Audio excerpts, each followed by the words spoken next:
Jay's Hobby Store Regional. So in the Hobby Store Regional, I believe it was only 56 players with 6 rounds, which is awesome. This was held on the 12th also, which was yesterday. A lot more variety hiding in here from what I can see. Not so many Imperials being played, so that's pretty cool to see. But let's jump into the Omni Ace with Thori, with the Omni Ace deck. So first of all, congrats Thori for your first place win. We've already seen some of this, but we're starting to see a little bit of differences kind of sneaking in here. They're not running that other card that allows you to play the Cyborg or allows you to grab the Cyborg, but we can see that they are running a lot of other stuff in here that is keeping you on your toes. The Gabumon again, this is like the second time I've seen this card kind of pop up again, or maybe third, but very, very useful to kind of have it to help you get that extra Gabumon out there. And we can see that we're running that BT17 Greymon, which is so cool. But yeah, this is a great deck. It's a very short scroll. It's simple. Keeps it to the point. It's like, hey, I'm gonna play what works, and that's it. And sometimes that's all you need. Simplicity at its finest. In second place, I might pronounce this incorrectly, so I'm going to go with PB378. Congratulations on your second place win with Magna X. We got a bit of stuff here to play with the Jesmon. Woo! This is our first one with the Jesmon GX floating in here. We haven't seen this in a while. So, of course, our kind of rookie and champion lineup is definitely in the same zone there. We have our ultimate forms with the Zudo Ace. So this is kind of, a lot of Magnemon decks don't often play a level 5, but having that Zudo Ace as kind of your one of or your tech card can prove to be useful to kind of bait people into swinging, because they're like, oh, well, they're not going to have a level 5 Ace because they're running Magnemon. So having that kind of surprise go in there is super cool. But what's really cool is, of course, the Jesmon GX sitting in here. It is a Royal Knight, so it can be played in the deck and work really, really well. So it is so cool to see this kind of here and getting out those other cards and then giving it Blitz with Piercing and Blocker and Security Attack +1. On top of the Magna X, you are basically invincible from what I understand with this. So super, super neat to see that kind of being thrown in there as an extra tech choice. And of course, you have your Shuyu Lins in here, your Davises, Heaven's Judgment, because you're running multiple colors. What a great way to work. What I find interesting is that they're actually running more memory boost than they are mental training. A lot of people have been running more mental trainings than memory boosts because of the, it's a lower cost to use it.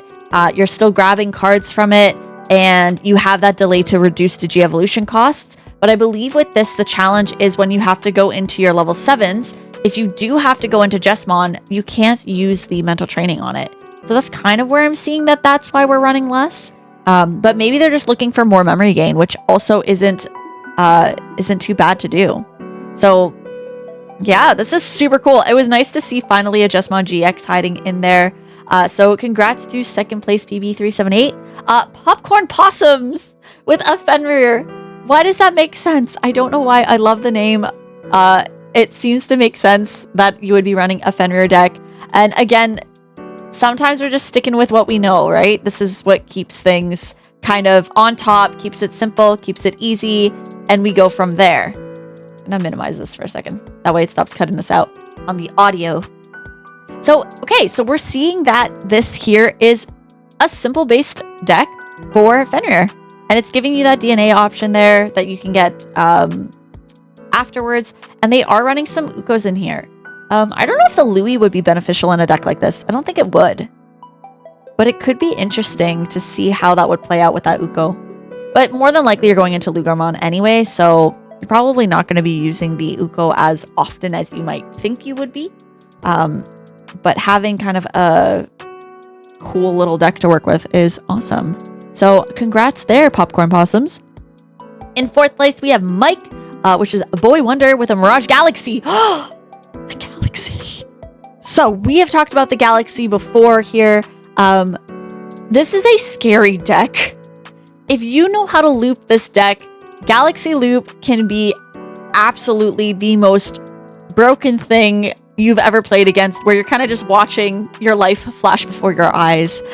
With the Mirage in there as well, this is so mean in a good way. Because, like, you know what you're doing when you know that. You're like, okay, we're running a Galaxy Loop and we're going to throw Mirage in here at 4 so we can get it out as fast as we can. Very, very cool to see. We also have our little simple Crestmon in here from EX5. We have our I always say this wrong. I always say Huankunmon. I think that's how you pronounce it. Or Huankmon, I say, but I know it's technically incorrect. This is a cool card to have too, because you can just kind of swap Digimon out and unsuspend it as you need. Yeah, it actually got, I believe, I'll go back on it, but yeah, this is crazy cool. So super cool, and congrats there for that 4th place win. Then we have Panda or PNDA with Imperial. Are we run? Ooh, this is also a scary card. We've seen this card before. It is your blocker and armor purge, but it's more so with the once per turn effect. When an opponent becomes suspended, trash the top Digi-Evolution card of one of their Digimon.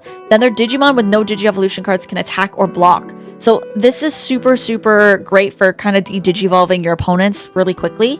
And just kind of having that effect go off. The Vikemon Ace is new. We haven't seen this in an Imperial deck yet, I believe. So this is another very threatening card that you're working with, which de-Digivolves 2 for an opponent's Digimon. And then if they don't have any Digi-Evolution cards, or if they have 1 or fewer, one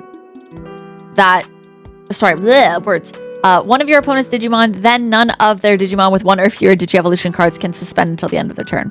And then you get to just delete Digimon. So, yeah, builds up, can be pretty scary. So congrats, PNDA or Panda, for your win in 5th place. Then we have Anarchy with Mother Control. Oh, it's still here. It's still threatening. This is very similar to the other deck we saw, actually, which is really, really cool. We're running those aces to kind of get us those extra plays in there. The Rapidmon, though, with the de-Digivolve to kind of get your opponent to be like, hey, oh, sorry, you were going to swing that? Nah, de-Digivolve it. It's fine. Very, very cool. Digimon Emperor running out 1 to get those draw ones, and to avoid letting your opponent push things out. Great to have the Heaven's Judgment. You are running some 2-colored cards here. Having that can be very, very useful. So awesome job there with the 6th place win.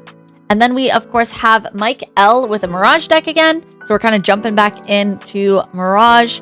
Again, this is a very simple version of Mirage, but with some tech choices such as the Vikemon. And I know a lot of Mirage decks will run the Burst Mode now too. Awesome to see. And again, we have that Thomas at 3 and 3, which I think is what I'm assuming to be the proper ratio for the Thomases that are hanging out here. For Memory Boost, very cool for searching. Same with the Mental Trainings. So you are going to be getting the maximum value out of your deck by getting these out super fast, because you can just keep building up and grabbing stuff. They also have a Lanomon in here for game, which is nice, a hybrid for game, we could say. Or even just getting the effect that it gives you when you Digivolve into something. So super, super cool to see. Just JD with Dominimon. We haven't seen a Dominimon deck in a hot minute. So exciting. I've missed like yellow decks, especially like the angel decks. But this is a very angel / barrier heavy kind of running style deck, it looks like. We have, of course, the Patamon, which, thank goodness, it is still at 4. Mastemon runs with some viability thanks to it. The Luxmon, awesome card to have because you can just play it for 3, reveal. So this is a great searcher card. Very, very useful. Our Salamon, this is the security Salamon, I believe. So if you have 3 or more security cards, you add the top of your security to your hand. But if you have 2 or fewer, you can place a yellow Digimon card with Vaccine. So this is running more at a vaccine-based kind of style there. And then, of course, you have your Dominimons with crazy protection to be like, oh, sorry, let me protect them.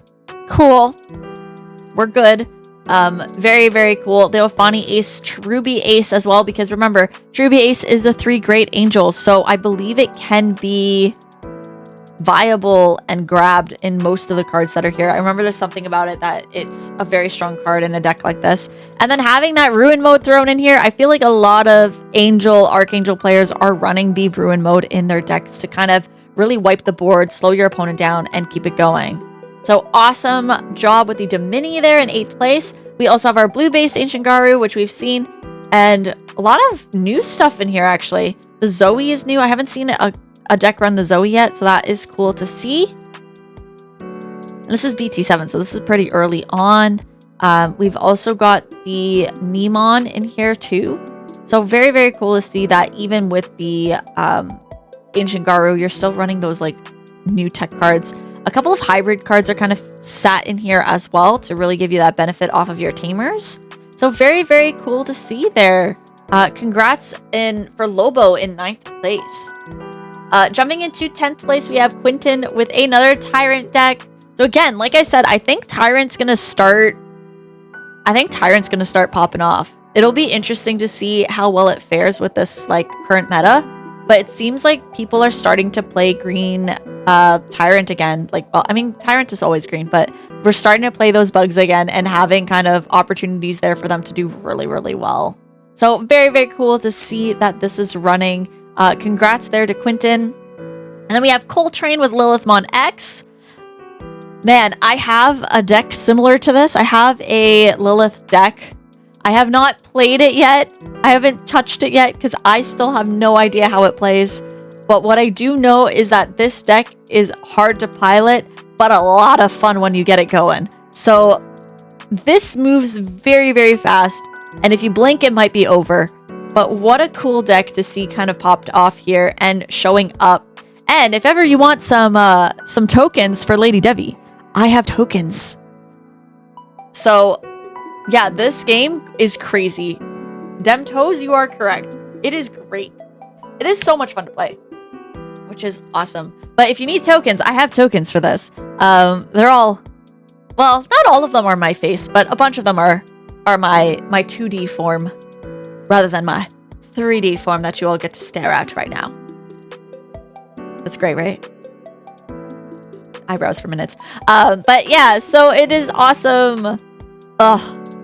Oh, Gazimon's in here too. I just registered that the floodgates are all here. Is it Gullymon or Guillemon? There we go. I remembered. The eyebrows make it. Thank you. Would you like them more zoomed in? I can provide you with like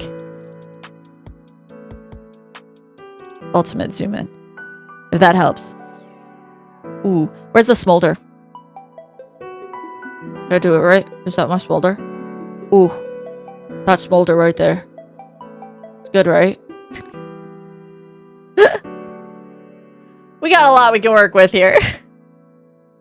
Probably a bit much. But it's fine.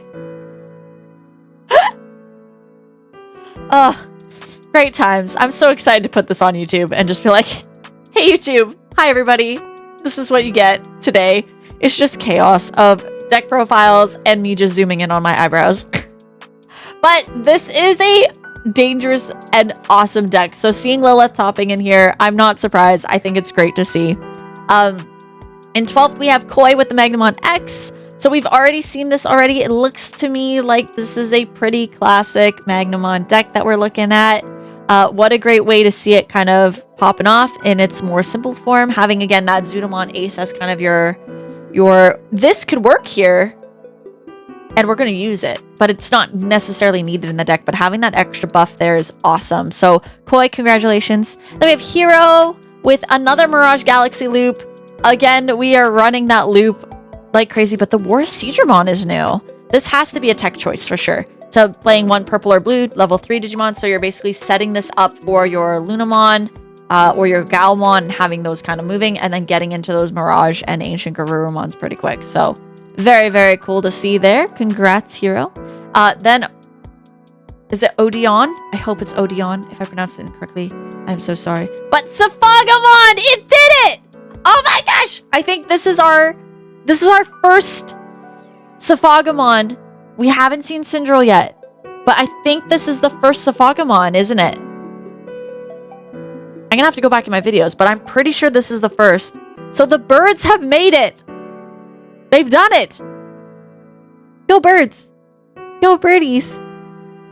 So, we finally have our birds here, which is amazing! Yay!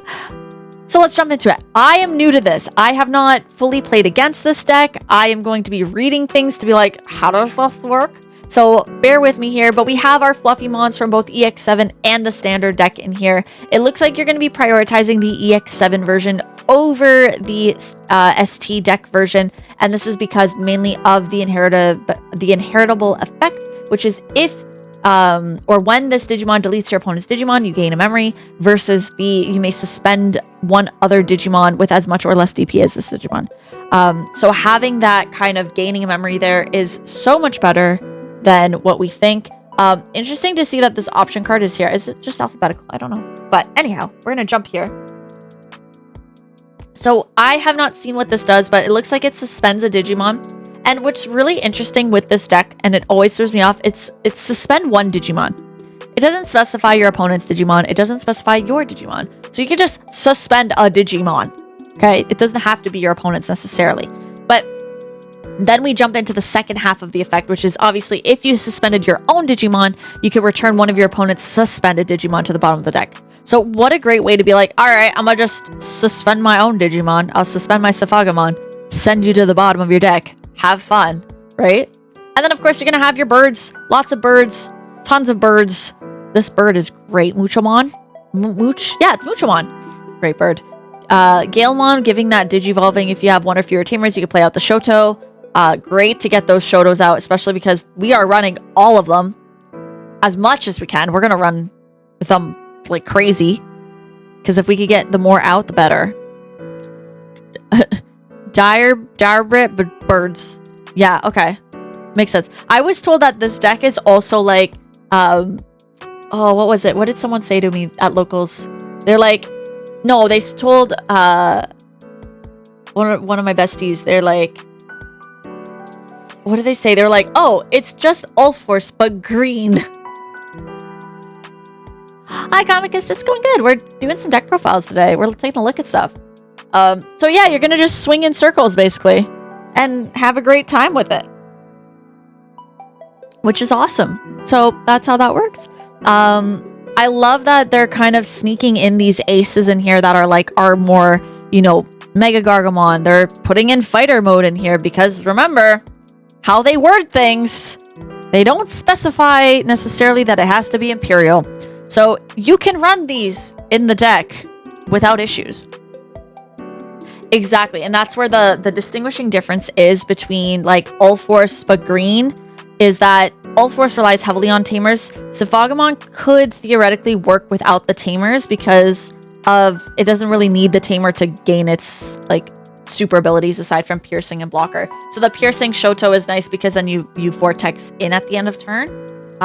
So having that sort of element to it is there, but not necessarily like to make or break game, which is pretty cool to see. But this is our first Safagamon in the top.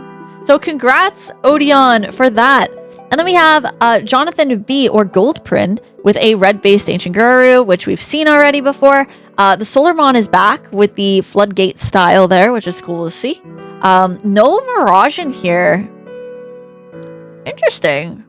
I'm curious to know if it was a choice that they're like, yeah, no, we're not running it. Or if it was, we actually didn't have it, so we're just working with what we got. Having the 2 Digimon Emperors, though, to really slow down your opponent is super, super cool. So, awesome sauce there.